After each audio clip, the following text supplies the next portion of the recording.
So I'm gonna show you kind of like the basics on how to do stained glass, all that jazz, and then I started an endeavor of making kind of a more intense piece, and we're gonna see how that goes. So cool.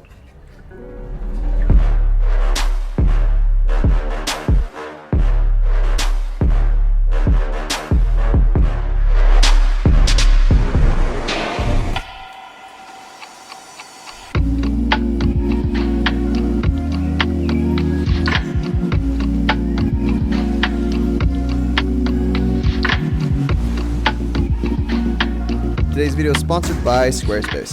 So you have some glass. What you're gonna do is you're gonna cut out some shapes that match. Maybe you're following a pattern, maybe you're just doing abstract. I don't know. Doesn't matter. So you're gonna score them with that little glass scorer. Use some running pliers to break these into two pieces. Break them. Make sure they fit nice and tight like a puzzle piece. Sometimes you gotta grind it down. Once they fit nice and perfect, you're gonna foil them. I have two here, one's thicker than the other, and then also if you unwrap it, one's backed with copper and the other one's backed with black, which is good if you're using like a see-through piece. This red one's kind of see-through, so you can see black through it. But you're just going to put it up right down the middle so it's even on both sides, and just line those edges, then fold them down on themselves so it's nice and covered. Use like something wooden to make it nice and smooth. This one could have been a little bit better, but it's good for right now. And so we got to do the same thing to the blue one. Whoa, boom. And now we're good and ready to solder. I don't know why I was stuttering through that, but to solder it. So you got flux, that's going to help the solder stick to the copper and also flow nice and easy. So you just paint that on right there on the crack that you're going to work on. Then you can tack that piece together, and you can do it in like spots that it's going to need it so that the whole piece stays together. I only have this like one spot really, this middle part, so let's do two little beads. Whoop. And covering all the metal with a thin layer of solder is called tinning. So I'm going to kind of do that. But also, this is my first time using this new soldering iron. I found out that the type of solder and the soldering iron makes the world of difference. I found my supplies at a local stained glass shop. Go ahead and support your local stained glass shop. And they'll also help you out to get the right stuff. I was using a wood burning soldering iron in the last piece, and it kind of worked, but this was so much easier. So I did that.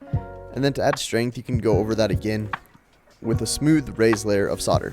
After that's all done, I cleaned it all off. And then we're going to use some patina to make that solder black. So I just use a little paintbrush, paint it on, try to not get it on the glass because it could stain the glass, but if it does, you can wash it off. It's not a big deal. And so I did the whole thing, and yeah, I thought it looked pretty good.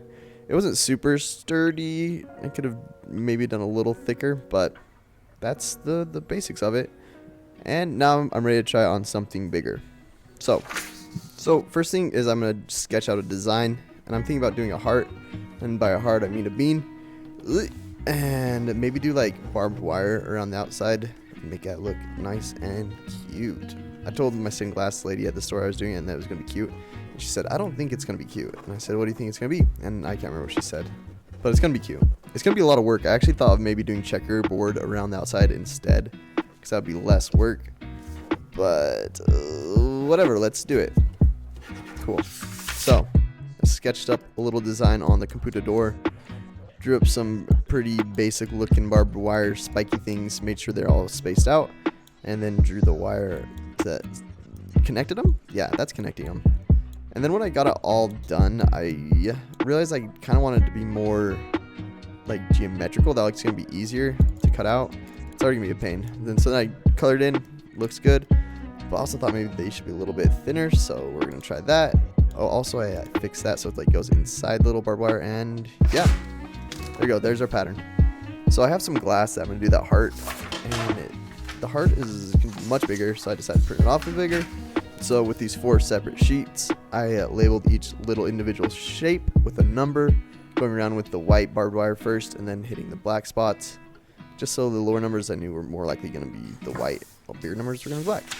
So cut out the heart, followed along the lines, and just cut it on out. Hey, you cut that out. This is going to be so much work. It's fine, we're fine. So with the heart, next I do the same thing with all these little pieces, cut them out and keep them kind of organized where the whites are on one side and the blacks are on the other. Ooh, that doesn't sound good. Cut them all out and separated them. Now I'm going to glue my piece of paper onto the glass, or in this case the mirror. So I used heaps of that rubber cement, and when doing it, I realized I want to do as much as cutting as possible. So if I lined it up there on the edge, I won't have to cut that side. So put it on, rub it on, and I actually did another layer of rubber cement on top of the other papers when I did this. So there's just lots of glue. That's gonna be a nightmare to cut out.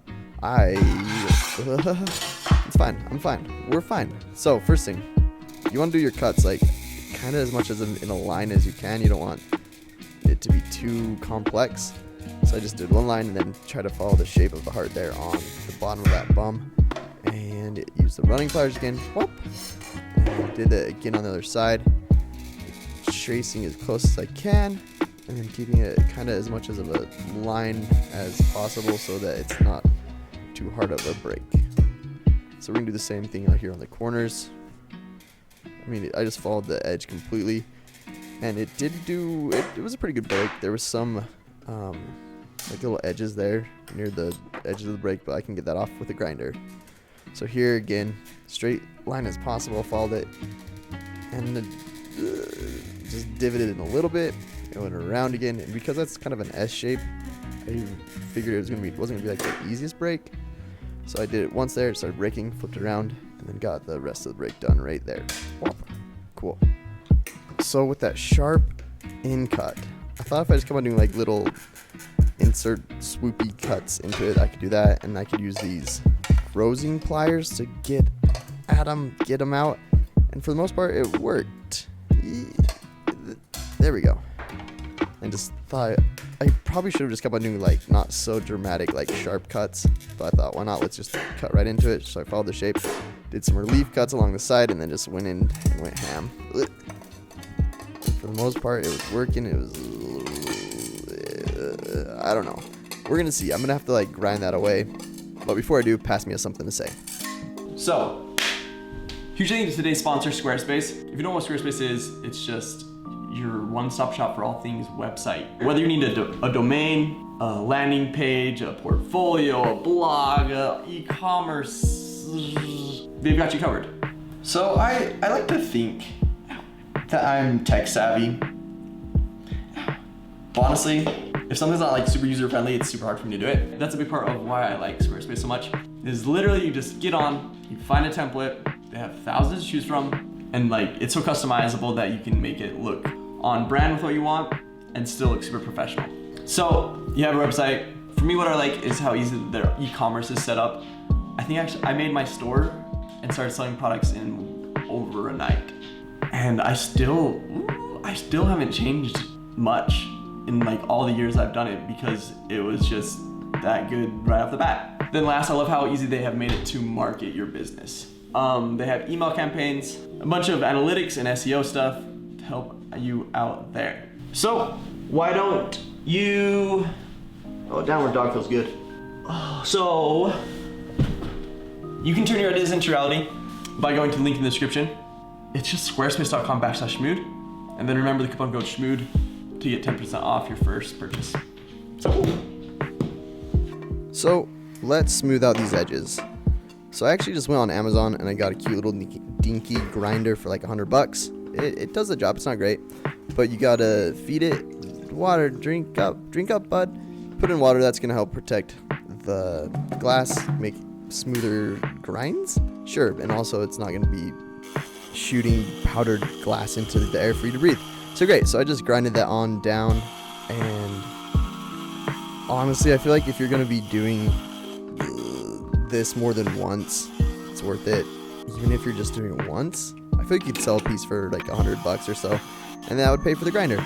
So cool. So I did that, and then right there in the little crevasse, I couldn't get there all the way, so I figured we'll get back to that later.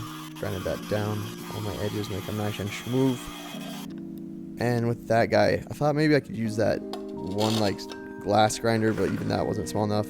So I took my Dremel, my little like $5 Dremel from Harbor Freight, and started working at it, and it actually worked really well, especially when I added this attachment, but I couldn't find the thing to make it fit right, so it was all wonky. But yeah, it should be fine. So let's take off the paper and see how we did. And yeah, it's cute. nice and cute. I don't care what my stained glass lady said. It's cute.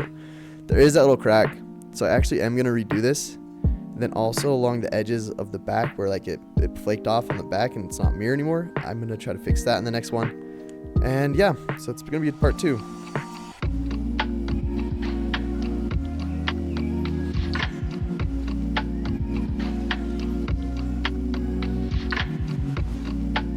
Alright, so be sure to like and subscribe.